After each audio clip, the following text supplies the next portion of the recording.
प्रणाम साथियों, राधे राधे, जय श्री कृष्ण, जय श्री राम। कैसे हैं आप सब? आशा करता हूँ पूर्णतः स्वस्थ और प्रसन्न हैं, आनंदित हैं।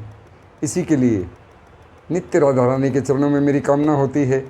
तो दोस्तों, सबसे पहले आप सबको बहुत बहुत बधाई, और आप लोग मुझे भी बधाई दें। आज मैंने 50 क्लियर कर लिया है, half century. I am at age of 50 now.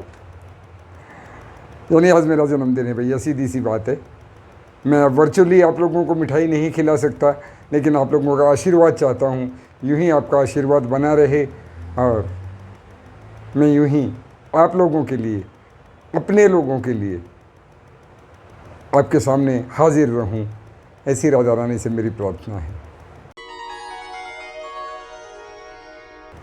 तो दोस्तों, आज के उपाय की हम बात करें। देखिए, बड़ा गर्म मुद्दा है ना, जिसे कहते हैं हॉट मैटर, और क्या बोलते हैं, हॉट न्यूज़, या कहीं ट्रेंडिंग। श्राद्ध चल रहे हैं, इनके नाम पे हमें बड़ा डराया धमकाया जाता है, बड़ा बेवकूफ़ भी बनाया जाता है, और सत्य भी है। देखिए, श्राद्ध पक्ष, पितृपक्ष, हमारे पितरों, हमारे पूर्वजों को याद करने का समय होता है। उनके नाम से कुछ दान पुण्य करने का समय होता है, और कुछ हमारी प्रथाएं हैं, जैसे कि श्राद्ध निकालना, हर रोज़ रोटी निकालना, गाय कुत्ते को देना, और जिस दिन श्राद्ध निकालें अपने किसी बुजुर्ग का, उस दिन पंडित जी को घर बुलाना, उन्हें भोजन करवाना, पितृ रूप में ही उनकी पूजा करना, सब अच्छा है। लेकिन बहुत सारी चीज़ें जो रह जाती हैं ना, उनका मन में बड़ा मलाल रहता है। चीज़ें क्या रह जाती हैं? जैसे कौवा नहीं मिलता, बड़ी समस्या है आजकल, हैं। और उन्होंने तो कह दिया, वर्णन है, कौवे को भोजन, कौवा भोजन पाएगा तो आपके पितरों को भोजन मिलेगा। अब कौवा कहाँ से लाएं भैया? कौवा नहीं मिल रहा है। इतनी मॉडर्न लाइफ हो गई है, और पक्षियों को हमने इतना धड़ाधड़ मारा है, प्रकृति को इतनी तेज़ी से हम लोगों ने बर्बाद किया है कि प्रकृति हमें बर्बाद करने पे उतारू है। आप देख रहे हैं पंजाब, हिमाचल, राजस्थान, ये उत्तर भारत के हालात, जम्मू कश्मीर, कहीं बाढ़ है, कहीं भूस्खलन है, कहीं उत्तराखंड में कितना सारा नुकसान हो गया। अब देखिए ना, सारी नदियाँ उफान पर हैं,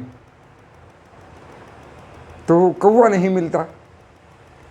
कभी गाय नहीं मिलती, बड़े शहरों में तो ये भी समस्या हो जाती है, गाय नहीं मिलती, गाय को खिलाएं कहाँ से?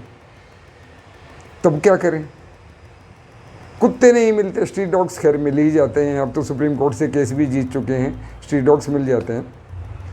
गाय, कुत्ते, कौवे, इनको खाना देने का इस दिन प्रथा होती है, रिवाज होता है। और बहुत सारी अलग अलग प्रदेश में, अलग अलग इलाके में अलग अलग रिवाज हो सकते हैं। बात एक ही है, पितरों पूर्वजों को याद करना, उन्हें प्रणाम करना, और भैया उनके नाम से कुछ दान पुण्य आदि किया जाए। तो जो लोग ये ऐसा नहीं कर पाते, या कुछ लोग मॉडर्नाइजेशन के चलते या व्यस्त जीवन के चलते, एक बिजी शेड्यूल है उनका, तो ये सब करने के लिए हमारे पास टाइम नहीं है, तो क्या करें? जो लोग बड़े शहरों में रहते हैं, ऐसी सोसाइटीज़ में रहते हैं, नहीं कर पाते ये सब, तो क्या करें? मैं आज आपको एक रामबाण उपाय बता रहा हूँ। आपने पूरे श्राद्ध में कुछ किया नहीं किया, आपको तो पता भी नहीं आपके पितर कौन हैं, आपके पूर्वज कौन हैं, जिनके नाम से आप श्राद्ध निकालने वाले हैं, तो आप क्या करें?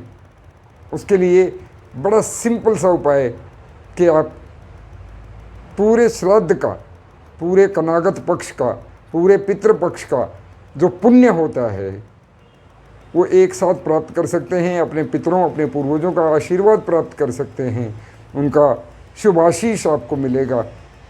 उसके लिए सरल सा उपाय है। तो आप एक काम करें, 21 सितंबर 21 सितंबर 2025 अमावस्या है, जिस दिन श्राद्ध खत्म हो रहे होते हैं, पूर्ण हो रहे होते हैं, वो अमावस्या है। अमावस्या के दिन सुबह आप पूजा पाठ करें, या वो एक होता है सर्वपितृदान, सर्वपितृदान भी बहुत लोग करते हैं, हमारे घर में भी होता है, भाई सभी पितरों का दान किया जाता है। तो उससे अतिरिक्त आप एक काम करें, यदि और कुछ भी ना कर पाए तो ये अवश्य करें। कोई पुरुष, परिवार का पुरुष सदस्य, महिला नहीं, मजबूरी में यदि महिला को करना पड़ता है, वो घर की बहू करे, चाहे वो माताजी हैं, आपकी भाभी जी हैं, आपकी धर्मपत्नी हैं, आपकी जो भी, मतलब घर की बहू, आपके परिवार की, आपके ख़ानदान की बहू हो, बेटी नहीं ये करेगी, मजबूरी में यदि करना पड़े, नहीं तो पुरुष सदस्य को ये करना चाहिए। सूर्यास्त के समय, जिस समय सूर्य अस्त हो रहा होता है, शाम का समय है, उस टाइम स्नान कर लीजिए, शुद्ध वस्त्र, धुले हुए कपड़े पहन लीजिए। तो वो वस्त्र पहनकर आपने क्या करना है, छोटी सी 2-3 चीज़ें लेनी है, मैं आपको बता रहा हूँ। आप ले लें थोड़ी सी पीली सरसों, 5-10 रुपए की इतनी सारी मिल जाती है बाज़ार में, पीली सरसों, थोड़े से काले तिल और थोड़ी सी गुग्गल, ये भी आम मिल जाती है पंसारी के पास, गुग्गल आप ले लें। और ये सब लेकर एक मिट्टी के पात्र में, मिट्टी का जैसे दिया होता है, दिवाली का दिया होता है ना बड़े वाला, ऐसा कोई पात्र ले लें, अथवा कोई ऐसा कलश ले लें, उसके अंदर कपूर की आग जलाएं। जिन लोगों के पास सुविधा है वो गाय के गोबर के उपले जला सकते हैं, अन्यथा कपूर की आग जलाकर उस सारी सामग्री को उसमें जला दें, और उसका जो धुआं उठेगा, जिसे कि हम धूमड़ी देना बोलते हैं, धुआं देना बोलते हैं, अथवा धूप करना बोलते हैं, पूरे घर में, अपने लेटरिन बाथरूम आदि वर्जित जगहों को छोड़कर पूरे घर में उस धूप को दे दें, उस धूमड़ी को दे दें, उस धुएं को आप वहाँ पे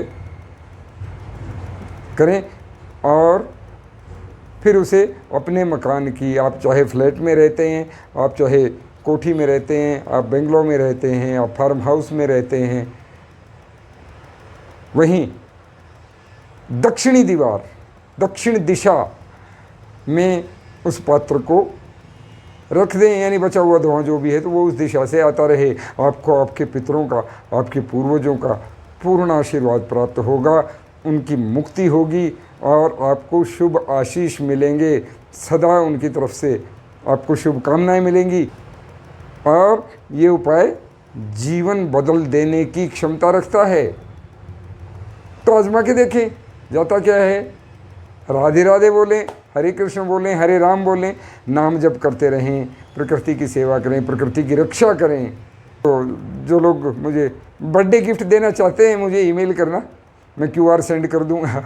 और जो लोग मिठाई खाना चाहते हैं, और उसके लिए तो मैं आप सब लोगों को खुली दावत देता हूँ, शाम के समय आज ही बाज़ार जाएं, थोड़ी मिठाई और थोड़ा चटपटा जो कि मुझे बहुत प्रिय है, खरीदें और खुद ही खा लें। Happy birthday to me. Radhe Radhe. जय श्री कृष्ण।